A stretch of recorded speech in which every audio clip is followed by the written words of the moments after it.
Artis sekaligus pengusaha Zaskia Sungkar buka suara soal kasus dugaan korupsi yang menjerat sang papa, Mark Sungkar. Hal tersebut disampaikan dalam video yang diunggah di kanal YouTube The Sungkar Family, Rabu tanggal 10 Maret tahun 2021. Diketahui kini aktor Mark Sungkar diduga terjerat dalam kasus korupsi dan merugikan negara.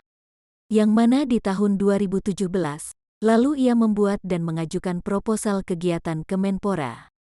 Dalam proposal bertajuk Era Baru Triathlon Indonesia, anggaran yang dibutuhkan sebesar 5 miliar rupiah.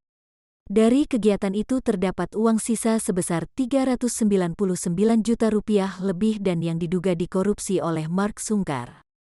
Kemudian kini Papa Zaskia Sungkar telah mendekam di Polda Metro Jaya sekira 20 hari. Menanggapi kasus yang sedang dihadapi Mark Sungkar, istri Irwansyah itu mengaku kaget dan sedih. Ya namanya musibah ya, kita sebagai anak sih ngelihat ini awalnya pasti kaget, sedih, terang Zaskia Sungkar.